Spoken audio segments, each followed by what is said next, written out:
네, 시청자 여러분 안녕하세요. 투더 골드문 진행의 문다연입니다.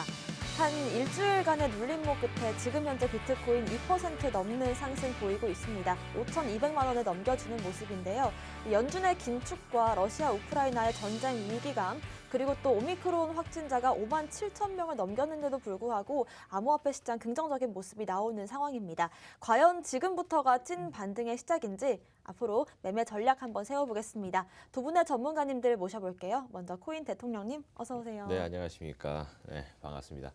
또 오랜만에 인사드리는 것 같습니다. 지금 뭐 시장이 살짝 올라와주고 있는데 이런 생각이 들죠. 이제는 뭐 국제적인 어떠한 이슈들, 뭐 이런 거랑은 좀 별개로 시장이 움직이는 거 아닐까라는 생각도 들기도 하고, 뭐 맞을 때는 맞고 안 맞을 때는 안 맞고 해서 뭐 악재 나오면 악재대로 움직이고 호재 나오는데도 안 움직이고 뭐 그런 모습들 보면서 이 시장을 또 어떻게 대응해야 되는가 좀 골머리 썩고 계신 분들 많을 텐데 투더골드문 함께 하시면서 그 투자 전략들 다 가져가셨으면 좋겠다 이렇게 말씀드리도록 하겠습니다. 네, 코인 트레이너님 인사해보겠습니다. 어서 오세요. 네, 반갑습니다. 코인 트레이너 전문가입니다. 지금 오늘 오전만 해도 약간 약세를 보이던 이 시장이 조금 강세로 전환하면서 올라가고 있는 이런 모습을 보여주고 있습니다.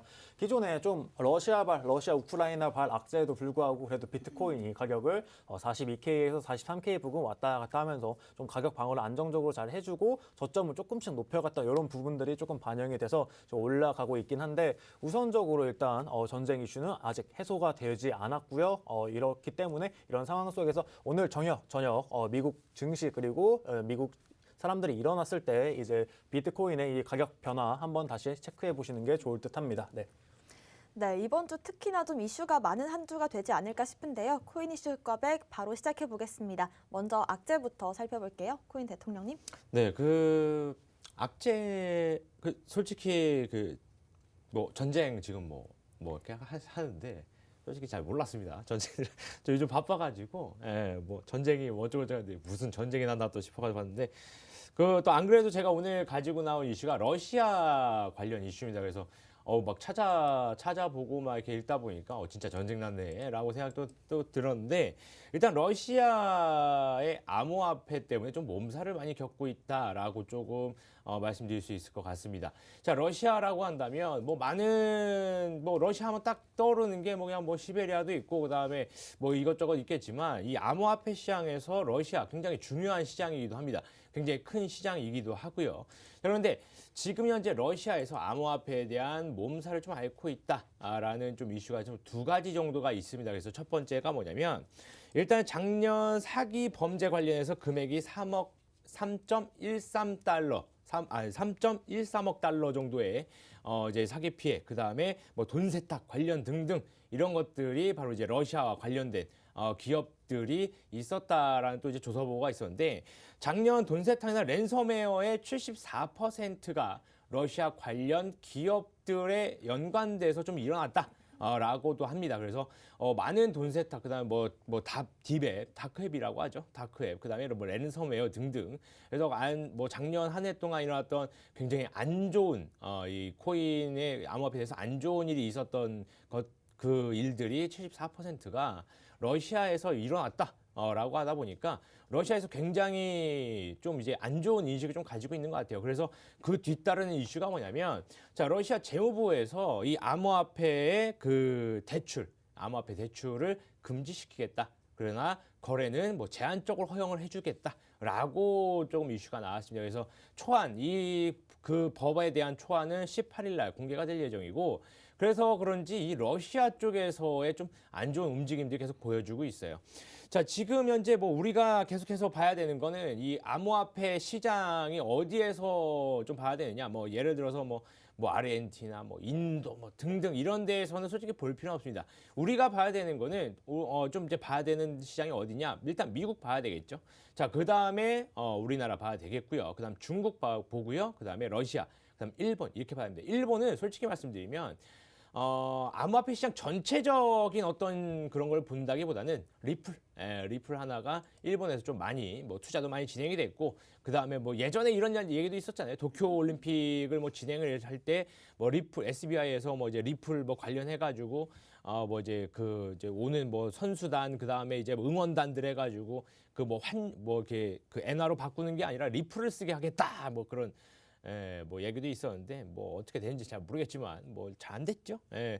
자, 우선은 일단 그렇게 움직이는 것 같습니다. 그래서 일단은 뭐 중국 가장 큰 움직임을 보이는 게 중국이었죠. 근데 요즘 중국과 이슈가 좀 좀 이제 별로 없다 보니까 러시아 쪽으로의 이슈들이 좀 나오는 것 같아요. 그래서 악재가 많이 없는 상황이긴 합니다. 솔직히 말씀드리면 악재는 많이 없는데 이런 러시아 쪽에서의 이런 움직임들이 계속해서 이제 보고가 되고 그다음에 이제 수면 위로 올라오다 보니까 시장에 조금 안 좋은 영향을 미쳤던 것 같습니다. 그래서 지금까지 계속해서 솔직히 말씀드리면 작년 5월, 6월 달부터 해서 시장은 조금씩 하락을 했죠. 그 뒤로 조금 밀어 올리다가 그다음에서 지금까지 쭉쭉 밀어내리고 있는데 지금 시장이 이런 악재들로 해서 계속해서 내려간다라고는 저는 판단하지는 않습니다. 그냥 악재나 호재나 계속 나오는 거는 계속 나오는 거고 이런 이슈들이 시장에 큰 영향을 미치지 않는 것 같아요. 이 시장에 가장 큰 영향을 미치는 것은 이 투자자들의 심리, 이게 가장 크다라고 좀 말씀드릴 수 있겠고 지금 투자자들 심리 같은 경우에서는 뭐 올라갔다 내려갔다 왔다 갔다 하는데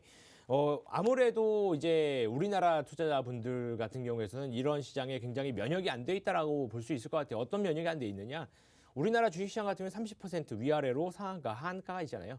그렇다 보니까 아무리 올라가도 30%, 그죠? 아무리 내려가도 30%인데 지금 우리나라만 그 제도가 있습니다. 투자자 보호 제도라고 하는 뭐 투자를 어떻게 보호할 건지 잘 모르겠는데 하여튼 투자 보호 제도라고 해가지고 30%씩 위아래로 있는데 미국 시장, 미국 주식시장 같은 게 그것도 없어요. 지금 현재 암호화폐 시장처럼 위아래로 상한 하한이 없다라는 겁니다. 그래서 우리나라 투자자분들이 이제 암호화폐를 투자하시다가 위아래로 막 급등락 막 하다는 거 보면은 막 적응 못 하시고 그냥 막 50% 빠지면 그대로 던져버리시고 그렇게 되니까 이제 패닉셀 같은 형태로 나오다 보니 조금 더 크게 하락이 나오고 이런 것들을 좀 보면은 아직까지는 우리나라 투자자분들 같은 경우에서는 좀 이제 아직 이게 좀 익숙하지 않지 않은가라고 좀 판단이 되고 그다음에 좀 이제 이 암호화폐 시장에서 한 3년 정도, 4년 정도 되신 분들 같은 경우에서는 하락이 아무리 세게 와도 다시 한번 크게 올라가는 것들을 지금까지 시장에서 학습이 됐단 말이에요.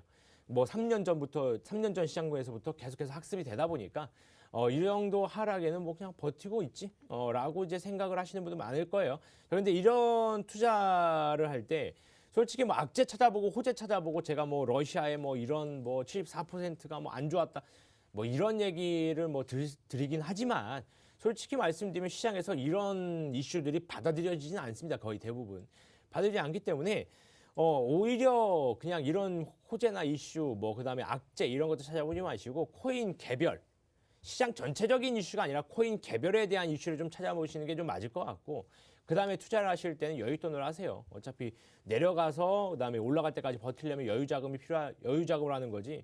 내가 지금 당장 이걸 투자해가지고 내려갔어요. 올라가면 좋겠지만 내려갔어요. 근데 당장 다음 달 카드값이 없어요. 세상에 그게 무슨 투자입니까? 투기하는 거지. 그럴 거면 그냥 저기 강원도 가셔가지고 이렇게 한 번씩 이제 누르시면 되니까 그런 것도 하시고 투자하시려고 하신다면은 여유 자금으로 하시는 게 좋을 것 같습니다. 아무래도 시장이 계속해서 밑으로 계속 눌리다 보니까 굉장히 그런 스트레스도 많이 받으시고 그다음에 손실로 빼시는 분들 굉장히 많으실 거예요. 주변에 굉장히 많이 봅니다. 그렇기 때문에 이런 이슈들이 뭐 악재가 계속 나온다, 호재가 계속 이런 거 그냥 신경 쓰지 마시고 여유 자금으로 투자하시는 게 가장 좋은 투자 방법이다. 이렇게 말씀드리도록 하겠습니다. 네, 일단은 러시아 관련해서 암호화폐 몸살을 앓고 있다. 이런 여러 가지 악재들이 나오고 있는 상황이긴 하지만은 일단 가장 그 급선무는 이 암호화폐 관련해서 이 투자 심리가 개선되는 게 더 중요할 것 같습니다. 특히나 지금 현재 이 공포 탐욕 지수가 40대로 두려움 상태라고 하는데요. 지난주 37보다는 좀 높아진 수치지만 지난 9일에 비교해서는 아직까지 좀 두려움이 시장에 남아 있는 것 같습니다. 특히나 여러분들 패닉셀을 하지 않으시려면 여유 자금으로 투자하셔라라는 조언까지 주셨습니다. 코인 트레이너님 오늘의 악재 살펴볼게요. 네, 제가 준비한 오늘 악재는 지금 우선 동계 올림픽 기간입니다. 베이징에서 지금 중국에서 하고 있죠. 중국에서 진행 중인데 굉장히 말도 많고 이제 탈도 많은 만큼 많은 국가들이 보이콧을 굉장히 많이 선언을 하기도 했고 이번에 지금 코로나 사태로 인해서 중국 이번 올림픽 또한 관객이 굉장히 없는 관중이 없는 상태로 이제 진행이 되고 있습니다. 이런 상태에서 우리 중국 같은 경우는 이번 올림픽을 굉장히 정치적으로 조금 많이 사용을 하는 이런 모습을 보여주고 있는데요. 우리 암호화폐 CBDC 또한 지금 여기 중국에서 지금 도입을 하고 있습니다. 기존에 제가 한번 언급을 드렸었는데 지금 암호화폐 결제가 어떤 식으로 CBDC 결제가 중국 내에서 어떤 식으로 되고 있냐면 만약에 우리가 해외 여행 같은 데를 갔을 때 비자 카드나 마스터 카드로 결제를 하게 됩니다. 결제를 하게 되면은 굉장히 우리가 조금 많은 비싼 수수료를 우리가 부담해야 되는 그런 리스크를 가지고 있죠. 그렇기 때문에 대부분 아마 지금 해외 여행 못 가신 지 아마 2, 3년 정도 되셨을 건데 과거에 이제 갔을 때 우리가 굉장히 많이 환전을 하고 뭐 달러로 환전해서 그 나라에 가서 태국에서 뭐 바트를 바꾼다든지 이런 식으로 굉장히 환전을 해서 가서 우리가 수수료를 뭐 1%, 2%뭐 이렇게 아끼는 그런 식으로 많이 이용을 했었는데 CBDC나 만약에 뭐 암호화폐 블록체인을 통하면 우리가 미래에는 이제 우리가 손쉽게 쓸 수 있는 암호화폐 지갑으로 결제를 하면 해외 수수료가 추가적으로 발생하지 않게 되는 이런 장점을 가지고 있습니다. 왜냐하면은 비트코인이 우리나라에서 가격이나 이제 뭐 미국의 비트코인 가격이나 같은 가치를 가지고 있기 때문에 이런 게 가능한 건데요. 지금 중국이 하고 있는 CBDC를 보면은 일단 암호화폐 지갑을 통해서 선불로 충전을 하게 됩니다. 선불로 충전해서 그걸 사용하는 방식인데 뭐 기존의 방식과 비슷하게 우리가 쉽게 생각하면 우리 티머니 방식과 굉장히 비슷하게 사용된다는 걸 알 수 있습니다. 우선적으로 선불 충전을 해야 된다는 점 이게 굉장히 불편하다고 생각이 됩니다. 선불 충전을 하는 것이랑 내가 환전을 해서 가서 그 체크카드를 만들어서 거기다 넣어서 사용하는 거랑 정말 다를 바가 없는 조금 수준이 낮은 CBDC를 도입했다고 생각이 되고요. 이 CBDC를 이제 또 도입을 했는데 우선적으로 올림픽에서는 비자 카드와 이제 협약이 되어 있습니다. 협약이 되어 있어서 올림픽에서는 비자 카드를 통해서 자유롭게 이제 거래를 하고 또 수수료도 올림픽 이제 선수들한테는 조금 저렴하게 이제 사용하는 식으로 이제 비자 카드와 협약이 되어 있는데 올림픽과 지금 중국 정부 같은 경우는 암호화폐에 대한 어떤 규제나 법 제도 아무것도 없다. 우리가 여기 CBDC 충전해서 우리 중국 내에서 사용하게 하는 게 뭐가 문제가 되냐 이런 식으로 약간 법적인 약간 구멍 또 이제 회피해 가는 식으로 그러니까 CBDC를 이제 좀 유포를 하고 있습니다. 이런 식으로 만약에 했을 때 CBDC의 첫 번째 선 사례가 굉장히 조금 좋지 못하게 이제 끝날 경우에 앞으로 계속해서 발행하는 우리 한국은행도 준비를 하고 있고 미국도 준비를 하고 있는 이 CBDC 관련해 가지고 조금 좋지 못한 선례를 남길 수 있지 않을까 이렇게 생각을 해 봅니다. 그리고 나서 이제 우리나라 국내에서는 지금 바이프로스트가 지금 조금 문제가 되고 있죠. 아무래도 MM 거래를 통한 MM 거래를 동원해서 시장에 개입을 하고 대량 매도를 한 이런 것들이 이제 암호화폐 지갑 주소를 통해서 재단에서 물량이 전해진 게 지금 조금 발각이 되면서 이슈화되고 있는 건데요. 우선적으로 지금 MM이 굉장히 뭔지 궁금해하시는 분들이 많으실 겁니다. MM이라고 뭐 기사에 뜨긴 하는데 이게 이제 마켓 메이커입니다. 마켓 메이커라고 해가지고 굉장히 유통량이 적은 우리가 업비트나 뭐 빗썸만 보더라도 유통량이 굉장히 적은 종목들이 있습니다. 그런 종목들 같은 경우는 마켓 메이커들이 이제 뭐 가격을 사고 가격을 팔고 가격을 사고 물량을 사고 물량을 팔고 이렇게 조금 자전 거래를 이제 돌려주면서 어느 정도 유통량을 만들어 주는 것을 마켓 메이커라고 합니다. 어떻게 보면 이게 불법 아니야라고 이제 굉장히 많은 분들이 걱정하시는 분들이 있을 텐데 우선적으로 우리나라 주식 같은 경우에도 이제 마켓 메이커가 있습니다. 보통 어디에서 이제 주관을 하냐면 이제 증권사에서 이제 허가를 받고 마켓 메이커 허가를 받고 이제 금감원 통제하에 이제 마켓 메이커 역할을 이제 증권사에서 이제 수행을 하게 됩니다. 예를 들어서 암호화폐 거래소 같은 경우는 뭐 업비트나 빗썸이겠죠. 정말 이제 정식적으로 우리가 조금 공인된 그럼 조금 우리가 믿을 수 있는 예를 들어 뭐 한국투자증권이라든지 뭐 KB증권 이런 곳이 이제 마켓 메이커 역할을 수행하게 됩니다. 하지만 우리 암호화폐 시장 같은 경우는 마켓 메이커가 딱히 정해진 사람이 없고 우리가 봤을 때 합법적으로 정말 마켓 메이커다라고 믿고 유통량을 조금 조절해주는 역할을 정말 좋은 역할을 하겠네라고 믿고 맡길 그런 마켓 메이커가 없다시피 한 이런 입장인데 지금 여기에 있어서 암호화폐 시장의 마켓 메이커는 보통 이제 자전거를 돌려서 유통량을 많이 올리고 가격을 펌핑시킨 다음에 거기에 있어서 개미 투자자들이 사면은 거기에서 팔고 나오는 이런 식의 역할을 굉장히 많이 했기 때문에 굉장히 조금 안 좋게 보이고 있는데 우선적으로 마켓 메이커 MM의 원래 기능은 정말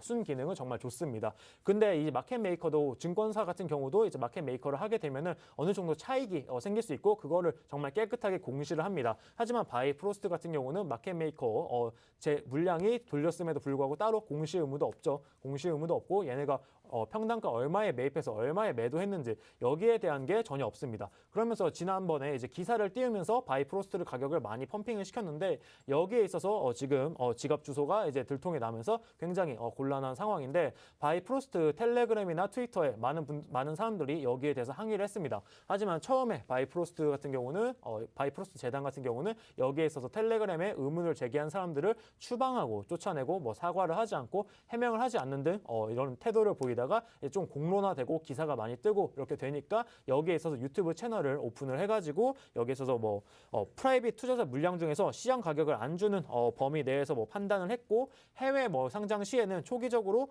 초기 호가를 채우기 위한 애맹용 바이프로스트 지급이었다. 그러면서 해외 거래소 상장 시에는 공식적으로 이제 상장피라는 게 필요한데 거기에 있어서 이제 조금 지불을 했다라는 식으로 발언을 해줌으로써 지금 바이프로스트가 해외 상장 시에 상장피를 제기했다는 이런 의혹까지 지금 조금 만들어주고 있습니다. 재단 측은 지금 이 투자를 통해서 이제 손실을 본 투자자들한테 뭐 이거는 지금 이 물량 정도 600만 개의 물량 정도는 10억 6천만 개에서 600만 개의 물량 정도는 별로 이제 시장에 큰 타격을 줄 수 있는 정도가 아니다라고 이제 얘기를 하고 있지만 우리 많은 투자자분들은 여기에 있어가지고 굉장히 조금 불안한 이런 모습을 보여주고 있습니다. 일단 좀 이런 자전거를 조금 투명하게 공시할 필요가 있는 것 같고요. 그리고 다음번 악재는 아무래도 러시아랑 우크라이나 이제 이슈입니다. 우선적으로 전쟁이 일어날지 말지에 대해서는 지금 이런 긴장감 상태에서는 우선적으로 러시아 푸틴의 이제 강한 이제 지지율 상승 그리고 이제 원자재 가격이 상승함으로써 국제 유가, 천연가스 상승하는 이런 효과를 볼 수 있겠죠. 그러면서 또 반면 미국 같은 경우는 뭐 사드 배치로서 무기를 판매를 할 수가 있고 미국의 입장에서는 전쟁이 나든 안 나든 굉장히 유리합니다. 왜냐 전쟁이 났을 시에는 인플레이션 한 번에 인플레이션 한 번에 처리할 수 있고 인플레이션 처리함으로써 이제 또 바이든 형의 지지율도 굉장히 많이 올라가는 이런 정말 긍정적인 이슈를 많이 낼 수 있고요. 거기에 있어서 또 미국의 캡틴 아메리카는 정말 미국이다라는 식의 미국의 정말 강한 국가의 지위도 한번 제고해 볼 수 있는 이런 입장인데 지금 어떻게 보면은 러시아랑 우크라이나 같은 경우는 아마 러시아가 계속해서 제재를 하면은 나토 가입을 포기하게 될 그런 가능성이 굉장히 높죠. 러시아 입장에서도 전쟁을 굳이 일으켰을 때 루블화의 가치 폭락 그리고 뭐 유가 상승 그리고 푸틴 전쟁 일으키면 아무래도 유럽 전체랑 싸워야 되기 때문에 굉장히 많은 자본들이 파괴될 거기 때문에 러시아 입장에서 좋지 못한 이런 문제점을 만들어주고 있기 때문에 전쟁을 하지 않겠지만 미국 입장에서는 이거를 이용해서 계속해서 부추기고 있는 이런 점들 조금 미국이 어떻게 보면은 정말 조금 겉으로는 이제 하지 말아야지라고 하면서 뒤에서는 조금 이득을 챙기고 있는 이런 면모들 체크해 보시면 좋을 것 같습니다. 네. 네, 일단은 중국에서 CBDC 디지털 위안화가 조금 차질을 빚고 있다는 점과 함께 국내에서는 바이프로스트가 마켓메이커로 코인 시세 조작 의혹을 받고 있다. 그리고 지금 현재 가장 뜨거운 화두 중에 하나가 러시아와의 우크라이나 관련해서 비트코인 가격에 어떤 영향을 미칠 것인지 한번 짚어주셨으니까 체크해 보시길 바라겠습니다. 오늘의 호재도 살펴보겠습니다. 코인 대통령님. 호재도 이제 항상 말씀을 드리지만 저는 이제 타이틀만 항상 호재고 악재입니다. 그래서 일단 오늘 말씀드릴 건 빗썸 코인원 이제 투자자 보호 전담반을 뭐 신설하고 그다음에 대대적인 개편을 했다라는 이야기를 좀 드릴 건데 일단은 투자자 보호 전담 조직을 대대적으로 개편했다라고 조금 이제 이슈가 나왔습니다. 어제 나온 것 같아요. 14일 날 나왔는데 일단은 이 두 거래소에서 왜 이제 또 이런 움직임을 또 보이느냐? 일단 뭐 VASP로 이제 거듭이 나면서 이제 그 사업자를 내는 거죠. 그래서 거듭이 나면서 이제 뭐 만전을 기하기 위함이다라고 또 얘기를 했고 그 다음에 이제 뭐 이상 거래 시스템을 이제 고도화시켜가지고 그다음에 뭐 이 거래가 뭐 갑자기 뭐 등락을 하다거나 뭐 이상한 거래를 감지하고 자경단 느낌이죠. 주식시장 같은 경우에서는 뭐 그 주식시장 뭐 그 금감원에서 좀 하겠지만 이 암호화폐 시장에서는 각자 거래소가 자경단 느낌을 하는데 자 여기서 의문이 생겼죠, 그죠? 그러면은 VASP 전에는 왜 그렇게 많은 투자자분들이 뭐 이제 뭐 보호해달라. 거래소에게 이렇게 얘기했는데 왜 그런 보호 그 전담 기구를 뭐 설치도 안 하고 왜 안 했는가? 이거에 대해서도 좀 항상 그래요, 그죠? 악재라고 안 좋은 얘기만 안 하고 호재라고 좋은 얘기도 안 합니다. 저는 살짝 이제 제 마음대로 얘기하는 시간인데 일단은 자 그래요. 제 생각은 그렇습니다. 자 지금 뭐 VASP 뭐 예전에 뭐 국가에서 뭐 이렇게 해라, 뭐 저렇게 해라 하기 전에는 할 필요가 없었죠. 할 이유도 없었습니다. 그냥 뭐 법적으로 접촉이 안 되니까 그죠? 또 그런 거예요. 법치국가에서는 그렇습니다. 법에 접촉이 안 된 이상 뭔 짓을 해도 상관이 없어요. 그죠? 왜? 나를 규제할 법안이 없기 때문에 그렇죠. 그렇기 때문에 뭐 많은 법 관련 프로그램들을 보면 항상 이래요. 어떤 사건이 터지고 나서야 법이 제정된다. 그죠? 그렇기 때문에 그 전에는 이거를 어떤 규제를 할 만한 법안 자체가 없었단 말이에요. 그렇기 때문에 뭐 투자자 보호를 해야 되는 뭐 그 거래소의 의무나 뭐 이런 것들이 없었기도 했고요. 투자자를 보호해야 되는 기구 자체가 없었죠. 그래갖고 많은 투자자분들이 뭐 해킹을 당한다던가 아니면 어떤 뭐 무슨 뭐 일을 당했을 때 거래소에다가 뭐 문의를 하면 똑같이 복사 붙여넣기 한 답변만 계속 날라옵니다. 그죠? 뭐 저희가 뭐 조사 중에 있고 어쩌고 저쩌고 뭐 이건 저희가 도와드릴 수 없고 등등 뭐 이런 얘기만 나오죠. 그죠? 왜 책임을 질 법안이 없기 때문에 이유가 없었기 때문에 그랬다는 겁니다. 자, 그런데 법안이 생겨났죠. 살짝 이제 규제해야 되는 법안이 생겨났고 가상자산 이제 사업자들은 이제 뭐 VASP 뭐 받아야 된다 등등등 이런 것들이 생기다 보니까 자, VASP 받으면 투자를 보호해야 되는 의무가 생겨버립니다. 그죠? 그러니까 이 신설을 하거나 대대적 개편을 했다. 라는 거죠. 그래서 굉장히 많은 의문이 드실 거예요. 그럼 구조내야 하지 왜 이제 와서 하는 거야? 이것 때문에 그런 거예요. 자신들을 규제할 법안이 있기 때문에 그런 겁니다. 왜? 법을 접촉시킬 수는 없으니까요. 그죠? 법을 접촉하면 어떻게 됩니까? 사업장이 폐쇄되던가 벌금을 내던가 뭐 징역을 맞던가 뭐 등등 하겠죠. 자, 그것 때문에 하는 겁니다. 그죠? 그래서 기본적으로 여러분들 아셔야 될 게 뭐 이렇게 얘기를 할 거예요. 만약 거래소들도 뭐 이런 얘기들 많이 할 겁니다. 뭐 투자자의 보호를 위해서 투자분들을 위해서 그건 그냥 법 때문에 그런 거고 투자자 여러분들은 어떻게 해야 되느냐 뭐 당연히 이런 VASP 받은 대형 거래소 쓰는 게 일단 맞겠죠. 당연스럽게도 이런 거래소 쓰는 게 맞습니다. 뭐 아무리 뭐 그죠? 그래도 노예를 머슴으로 살아도 대감집 머슴이 낫죠. 그죠? 그러니까 많은 분들이 대기업 하면서 들어가겠죠. 똑같습니다. 거래소도 제일 큰 데서 하는 거예요.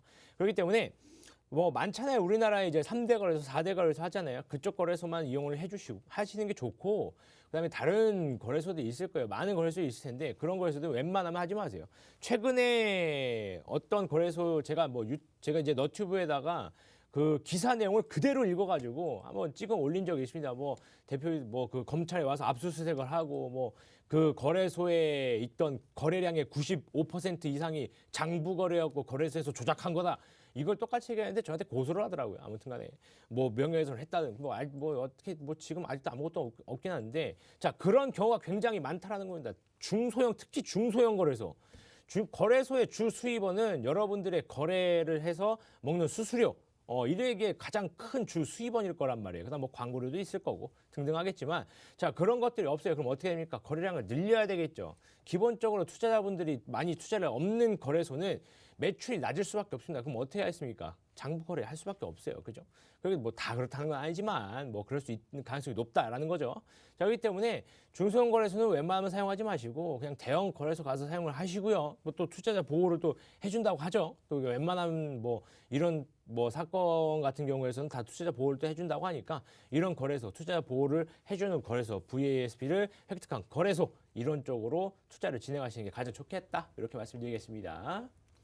네, 빗썸과 코인원에서 투자자 보호 전담 조직을 개편을 했는데 사실은 VASP로 개편이 되면서 꼭 필요한 과정이었다라는 말씀과 함께 중소형 거래소보다는 이렇게 좀 투자자 보호를 위해서 움직이는 대형 거래소들을 이용하시는 게 더 안전한 거래로 이어질 수 있겠다 이런 말씀 주셨습니다. 코인 트레이너님의 오늘의 호재 살펴볼게요. 네, 제가 오늘 준비한 호재는 이제 우선적으로 벌금을 냈다는 이제 이슈입니다. SEC의 이제 암호화폐 대출 이제 블록파이가 벌금을 약 1억 달러에 이제 합의를 해서 냈다는 건데, 그럼 벌금을 낸 게 왜 호재냐? 이거 악재 아니야? 벌금 냈으면 암호화폐 뭐 거기 회사 망하는 거 아니야? 라고 굉장히 걱정하실 텐데, 우선적으로 암호화폐 대출 블록파이 같은 경우는 비트코인이랑 이더리움 그리고 라이트코인 이 세 가지 그리고 추가적으로 리플까지 이 네 가지에 대해서 담보 대출, 암호화폐 담보 대출 서비스를 이제 제공하는 그런 회사입니다. 기존에 이제 SEC에서는 너네 암호화폐 담보 대출 서비스 하는 거 지금 은행처럼 이렇게 하고 있는데 여기에 있어서 이걸 우리는 증권으로 보겠다. 암호화폐 산업을 좀 규제를 하겠다. 너네 지금 잘못한다. 벌금을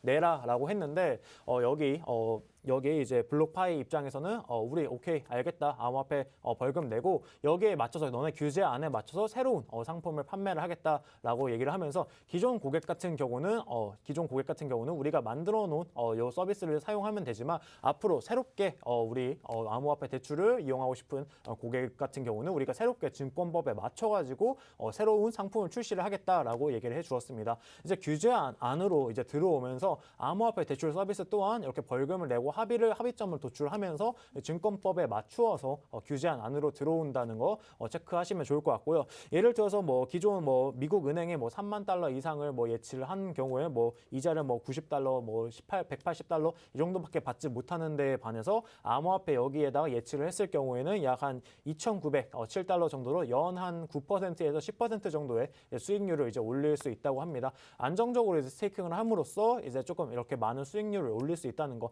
아무래도 암호화폐 이제 스테이킹을 했을 때 암호화폐 가치가 이제 상승분에 있어가지고 거기에 있어서 이자 비용을 조금 지급해주는 이런 시기이기 때문에 앞으로도 이런 시장 앞으로 계속 커져 나갈 것 같고요. 여기에 있어서 암호화폐 대출 서비스 또한 이제 규제안에 맞춰가지고 이제 하게 된다면은 더 많은 기관들, 기관 자금들 그리고 또 조금 소위 말하는 조금 정말 좀 큰 개미 투자자분들의 이제 자금 또한 여기로 유입될 것 같고 이 시장 더 파이 커져 나갈 것 같습니다.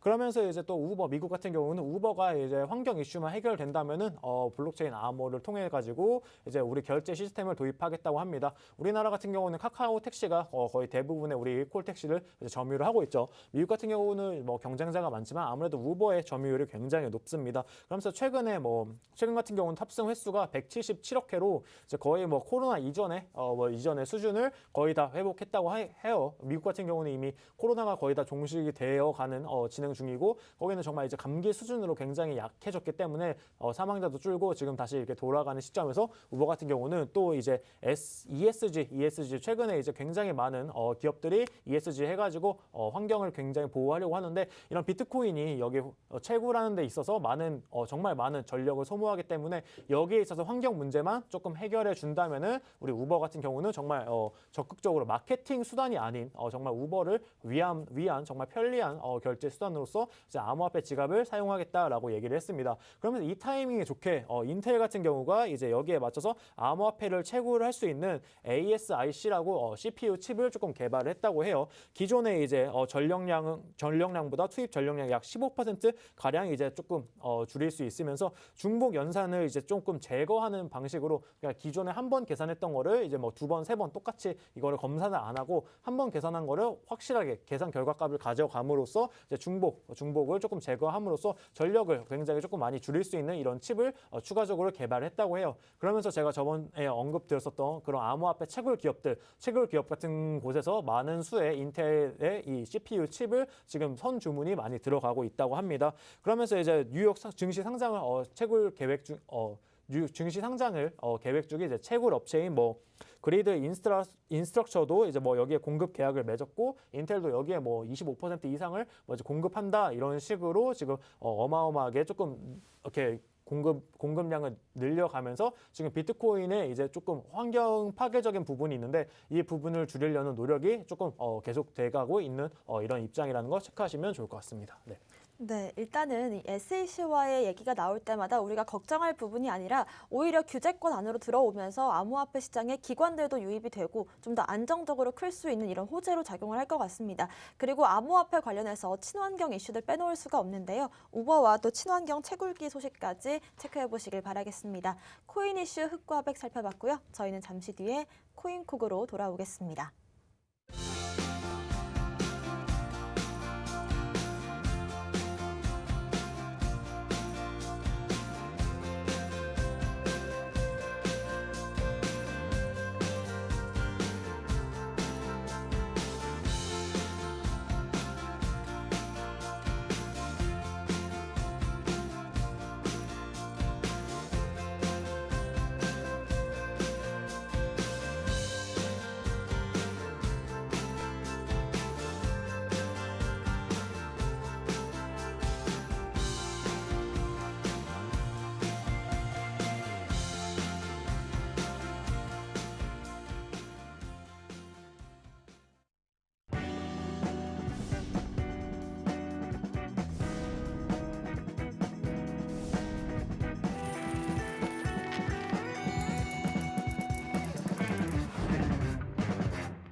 네, 코인콕 특징주 분석 시간입니다. 오늘 하루 특징적인 움직임을 보여준 코인들과 보여줄 코인들, 섹터들까지 분석해 보겠습니다. 먼저 코인 대통령님의 오늘의 특징주 어떤 건가요? 일단은 오늘 가장 큰 특징을 보이는 건 비트코인인데 네. 비트코인 또 말씀드리긴 좀 그렇고 제가 벌써 비트코인 몇 번을 얘기를 드려가지고 그래서 일단은 오늘 말씀드릴 건 보라 코인 좀 말씀드리도록 할게요. 보라 코인 같은 경우에서는 굉장히 많은 분들이 또 궁금해하시는 분들 많더라고요. 보라 코인 뭐 어떻게 뭐 보라를 보라 뭐 이런 얘기도 많이 하고 하는데 일단은 이슈가 있었는데 조금 지난 이슈입니다. 그래서 뭐 보라의 2.0 로드맵 발표되고 이거는 한 5일 전 이슈고요. 그다음에 클레이 시티죠. 프렌즈 게임즈랑 전략적 투자 뭐 유출했다. 이건 1월 20일 날 이슈입니다. 그래서 일단 이런 이슈들이 좀 이제 있고 뭐 이런 뭐 어떠한 이 코인 개별적인 이슈를 보시라라고 말씀을 드렸는데 이런 이슈들이 있기 이전에 이 코인, 이 보라 코인이 좀 이제 어떤 움직임을 보였는가, 그 다음에 이런 움직임을 보인 코인들이 굉장히 많습니다. 요즘 이렇게 보시면 굉장히 많은데 어떻게 좀 봐야 되는가, 그 다음에 이 특도 보시게 되면 이런 코인들, 보라 같은 코인들의 좀 정보를 좀 찾아보시면 이렇게 뭐 2.0에 대한 로드맵을 또 발표를 했다던가 아니면 실제적인 이제 실제 기업들과 어떤 전략적 투자 유치를 받았다든가 등등 이런 이슈들이 있어요. 그래서 보라는 방금도 말씀드렸듯이 2.0에 대한 로드맵 발표, 그 다음에 클레이시티와 이제 프렌즈 게임즈 전략적 투자를 받았다는 이런 이슈 등이 있습니다. 그래서 이 보라 코인이 어떻게 움직였는가, 그리고 어떤 움직임을 보일 것이냐, 이런 것들을 이제 차트를 보면서 추가적으로 좀 말씀드리도록 할게요. 자, 지금 보시는 게 보라 코인의 이제 일봉 차트인데, 자, 보시면은 쭉 뒤로 좀 빼겠습니다. 뒤로 좀 빼면 예전 같은 경우에 맨 처음에 상장했을 때가 뭐 저게 100원 이하였어요. 그죠? 100원 이하, 30원에 상장해서 100원 돌파했다가 그대로 내려와서 50원 유지하고요. 그다음에 100원대를 넘은 적이 거의 없습니다. 거의 없어요. 그냥 쭉쭉쭉쭉쭉 그냥 뭐 여기에서 왔다 갔다 했죠. 20원, 30원. 여기서 왔다 갔다 하다가 어디에서 갑작스럽게 급등이 나오느냐? 자, 여기죠. 보이시죠? 예. 그냥 여기서 그냥 확 치고 올라갑니다. 그죠? 이쪽에서. 바로 작년 2월 달이죠. 굉장히 코인들이 엄청나게 크게 급등할 시기였어요. 그 시기에 급작스럽게 치고 올라갑니다. 그리고 1200 막 올라가죠. 자, 그다음에 이제 제가 보고 싶은 건 뭐냐? 자, 그다음 움직임이 이렇게 됩니다. 자, 500원까지 올라갔다가 그대로 막 또 치고 내려가서 100원 이하로 내려갔다가 그다음 어떻게 돼요? 위로 올라가 쭉쭉쭉쭉 올라가서 이번에는 그냥 1200원대, 2000원 라인대 갔다가 내려와서, 자, 그러면 대부분의 코인들은 자, 이렇게 올라갔다라고 하면 어떻게 됩니까? 다시 제자리로 내려와요. 자, 얼마까지 내려옵니까? 뭐 500원이나 뭐 200원 뭐 이때까지 내려오겠죠. 내려와야 되는데 내려오지 않고 내려갔다가 좀 많이 내려가긴 했어요. 그죠? 반타작이 나버리죠. 2,000원에서 1,000원까지 내려갔다가 그다음 다시 올라가서 다시 가격대를 1,000원 이상으로 유지를 해버려요. 자, 이런 코인들 굉장히 많이 보실 겁니다. 그죠? 뭐 상장은 막 2, 30원대 했는데 원래 같으면은 막 1,000원, 2,000원까지 치솟아 올랐다가 내려가면은 100원, 200원. 그죠? 여기까지 내려가 줘야 되는데 2,000원까지 치솟아 올랐다가 1,000원까지 떨어지고 다시 1,000원 위상에서 왔다 갔다 이런 코인들. 그죠? 자, 이런 코인들 많이 봅니다. 자, 그러면은 이런 코인들 판단하실 때 어떻게 판단하셔야 되느냐? 이런 코인들의 정보를 일단 찾아보면 방금 이 보라 코인처럼 어떤 이슈들이 있어요. 코인 개별적인 이슈예요. 그죠? 뭐 시장이 전체적으로 뭐 어떤 큰 호재로 발생해 가지고 상승을 한 게 아니라 코인 개별적인 이슈들이 굉장히 많이 있다라는 겁니다. 자, 그래서 보라 코인 같은 경우에서도 코인 개별적인 이슈가 나와 있기 때문에 이 가격 자체를 위로 올려서 유지를 하고 있다라는 얘기죠. 자, 제가 항상 말씀드리는 게 코인은 이런 말씀을 드렸었어요. 주식 같은 경우에서는 상장이 되면 평가를 받습니다. 그죠? 예, 이 주식은 상장이 됐다. 그래서 뭐 주식을 뭐 사고 팔고 이게 중요한 게 아니라 이 주식은 뭐 오히려 그 주주나 아니면은 뭐 대표이사 뭐 이런 분들은 오히려 그냥 상장 안 하고 싶으신 분들 많아요. 왜냐하면 이거는 기업이 공개되고 평가를 받기 때문에. 그다음에 뭐 상장한다고 한다면 뭐 주식 가치가 두세 배는 뛰어버리니까 투자금 뭐 유치해도 좋고 그다음에 회사가 돌보기 좋고 해서 상장을 목표로 하시는 분도 많을 테지만 그런 뭐 내 기업을 오픈해야 되고 내 기업이 모든 사람들에게 그리고 뭐 전국적으로 다 평가를 받고 심지어 뭐 외국인도 평가를 하고 막 이렇기 때문에 그걸 싫어해서 안 하시는 분들 굉장히 많습니다. 자, 그런 거예요.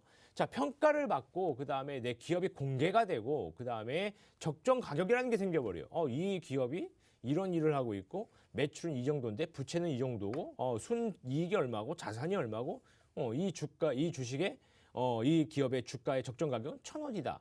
이렇게 나오겠죠. 자, 그런데 이 코인은 그런 게 없다라고 제가 말씀을 드렸어요. 왜? 어차피 공개도 안 돼 있을 뿐더러 지금 뭐 예를 들어서 보라코인이 뭐 하고 있는지 아시는 분 굉장히 많이 있으실까요, 혹시? 아니면은 뭐 정기적으로 공시가 나온다던가, 아니면 지금 보라코인의 재단이 지금 뭐 매출이 얼마인지, 그다음 순 자산이 얼마인지, 그다음에 뭐 등등 뭐 전년 대비 뭐 어쩌고 이거 알 수 있는 방법이 있습니까? 없죠. 문의해도 잘 안 알려주죠. 어디에 공개돼 있지도 않죠. 그러니까 적정 가격 없습니다. 그러니까 그냥 미친 듯이 급등락하는 거예요. 그죠? 위로 막 갑자기 100원짜리였던 게 12,000원 가 있고 12,000원이 갑자기 20원 가 있고 막 이런 겁니다. 자, 그래서 항상 말씀드리는 게 항상 이제 올라갈 때 조심해야 되고 내려갈 때는 뭐 그것도 조심하고 해야 되는데, 자, 이렇게 보라코인처럼 이렇게 한 30원 여기서 상장해가지고 지금 1,000원 라인 때까지 올린 다음에 가격이 유지되는 것들은 조금 그래도 주의 깊게 보셔야 된다. 그냥 1,000원, 2,000원 라인 때 올라갔다가 그 급등 시장에서요. 그다음에 급락 시장에 다시 20원 와 있고 이런 코인들은 볼 필요가 없어요. 왜? 그냥 올라갔다 그냥 내려온 겁니다. 아무런 이유 없이. 자, 그런데 이런 보라코인 같은 경우에서는 그럼 재단이 일을 해주고 있다. 잘 일을 해주고 있기 때문에 투자 유치도 받고 입주력에 대한 로드맵도 발표가 되고, 그죠? 자, 그렇기 때문에 일을 해주고 있다라는 그런 투자자들의 어떠한 그 신뢰가 좀 쌓이다 보면 가격은 자연스럽게 상승해서 그 가격대에 유지를 하게 돼요. 그죠? 저 보라코인 같은 경우에도 시총이 굉장히 높습니다. 그죠? 웬만한 우리 국내 기업, 중견기업보다도 시총이 높은 상태로 유지가 되고 있는데, 자, 이런 것들을 봤을 때에는 아직까지는 뭐 이슈들 뭐 크게 찾아보진 않아도 되시겠지만 그래도 가격적인 부분들 어떻게 흘러갔는지, 가격적인 부분이 이렇게 흘러갔다면 이런 이슈가 있는지 한번 찾아보시고 이런 쪽으로 조금 투자를 좀 진행하신다면 괜찮은 결과 나타날 수 있겠다 말씀드리도록 하겠습니다. 네, 최근 보라 2.0 로드맵 관련해서도 이슈가 있었으니까 이 부분 체크해 보시길 바라겠고요. 그리고 보라 같은 흐름을 보여주는 코인들 같은 특징을 갖고 있으니까 차트상으로도 제시해 주신 분석 참고해 보시길 바라겠습니다. 코인 트레이너님의 오늘의 특징도 살펴볼게요. 네, 제가 오늘 준비한 특징주는 이제 루나 코인입니다. 루나 코인 이제 테라랑 루나 같이 가죠. 기존에 이제 테라 같은 경우가 지금 디파이에서 이제 한 27조 원 정도 디파이 서비스에서 약 2위를 차지하면서 굉장히 높은 스테이킹 비율 그리고 앵커 프로토콜의 높은 스테이킹 이율과 함께 굉장히 높은 이런 성장세를 보여주고 있는데요. 루나 같은 경우는 이 테라랑 같이 가는 이제 시스템이죠. 테라의 알고리즘 시스템은 뭐 1달러에 이제 연동되는 이제 스테이블 코인을 1달러와 루나와 이제 교환한다는 건데, 이 테라의 가치가 굉장히 올라가면은 이 여기에 따라서 루나를 이제 소각하는 방식으로 이제 사용이 되는 이런 식으로 설계가 되어 있습니다. 기초적으로. 그렇기 때문에 만약에 스테이블 코인이 1달러 이상을 넘어갔을 때 이제 차익 거래자들이 이제 루나를 소각시키기 때문에 기존의 루나 가격이 굉장히 많이 올라가는 이런 모습을 보여주었는데요. 1달러에서 소각되었을 때랑 이제 10달러, 100달러에서 이제 소각되었을 때랑 이제 비교를 해본다면은 토큰 수가 이제 뭐 10분의 1, 뭐 100분의 1 이런 식으로 이제 소각이 되어야 되는 게 맞습니다. 하지만 이제 루나 생태계 자체에 이제 뭐 거버넌스, 스테이킹 등 다른 용도로 이제 루나가 조금 사용이 되면서 루나 코인 자체에 이제 프리미엄이 붙는 이런 현상이 일어나면서 지금 이 가격 구조에 굉장히 조금 변동성을 보여주고 있는데요. 이런 이 생태계가 조금 깨져버림으로써 지금 루나 코인 같은 경우가 지금 조금 좋지 못한 이런 모습을 보여주고 있습니다. 즉 이제 1달러와 연동되어 있는 UST를 이제 발행을 해가지고 1달러어치에 이제 루나만 소각해 줘야 되는 이제 알고리즘 시스템으로 이제 설계가 되어 있는데, 여기랑 달리 이제 가격 면에서 이제 프리미엄이 붙어버렸기 때문에 루나 코인 좋대, 루나 코인 매수하자, 루나 코인이 뭐 한대라는 식의 이제 루나 코인 자체에 프리미엄이 붙어버렸기 때문에 UST 이제 발행량을 기초로 하는 이제 루나 생태계에 이제 조금 문제가 생긴 이런 이슈, 시스템 자체에 문제가 생긴 이런 이슈가 생겼고요. 여기에 있어서 이제 테라 측은 개선을 나가겠다라고 하고 있지만 루나의 지금 가격은 굉장히 조금 많이 떨어져 있는 이제 상태입니다. 우선 차트 한번 보면서 말씀드리도록 하겠습니다.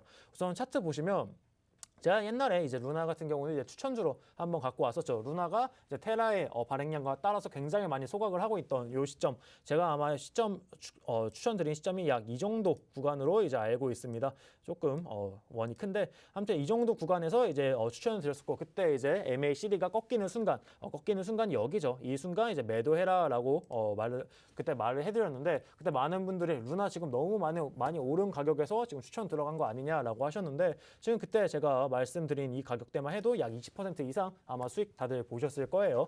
아무튼 그러고 일단 우선적으로 여기 지금 이중 바닥, 이중 천장형을 그려주고 3중 천장까지 한 번 더 고점을 갱신해주는 이런 모습을 보여주었습니다. 이 모습을 보여주고 지금은 지속적으로 정말 지속적으로 지금 쭉 하락하는 이제 하락 패턴 안에 들어가 있습니다. 일단 이평선 역배열로 쭉 하락 중이고요. 각종 RSI 비율 정말 거의 뭐 바닥을 기고 있습니다. 우선적으로 지난주에 비트코인이 조금 강세를 보여주었음에도 불구하고 지금 이 알고리즘 시스템 자체에 이런 이슈가 생기면서 지금 루나 가격이 굉장히 폭락을 하는 그런 상태에 들어가 있는데요. 우선적으로는 이 알고리즘 시스템 자체가 붕괴되었기 때문에 루나 가격 지금 여기서 뭐 쌍바닥을 지지해준다라고 확실하게 안정을 시킬 수 있는 기술적 분석 관점에서 안정을 해드릴 수 있는 관점이 아니고 시스템 자체가 문제가 생겼다라는 거 투자자분들이 많이 알고 계시면 좋을 것 같고요. 가격이 완벽하게 안정화가 되고 루나 코인에 이제 뭐 이런 프리미엄 다 제거되고 난 이후에 매매에 들어가도 나쁘지 않겠다라고 해석하시면 좋을 것 같습니다. 네.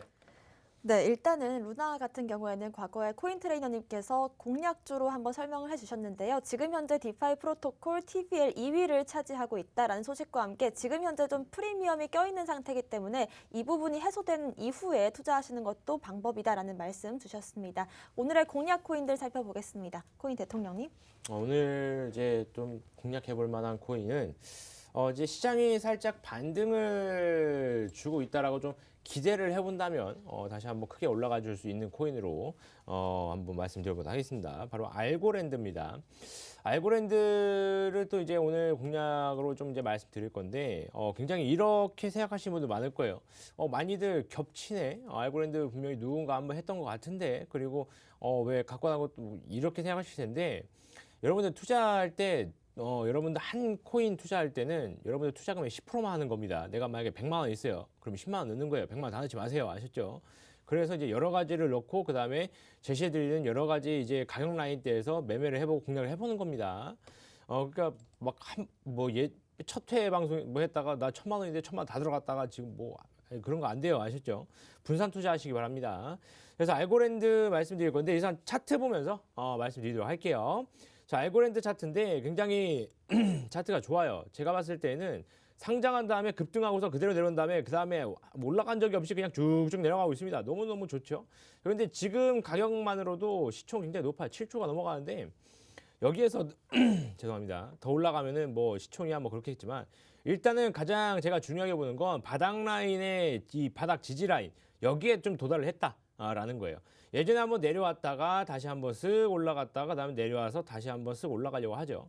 자, 이 바닥 지지 라인 대가 좀 확고하다라고 좀 볼 수 있을 것 같습니다. 그래서 이탈한 것도 아니기 때문에 굉장히 좋은 모습 보여주고 있어서 우선은 1,000원, 100원 이하에서 좀 매수를 했으면 좋겠는데 이제 뭐 시간 좀 지나면서 20원 올라왔는데 상관없을 것 같아요.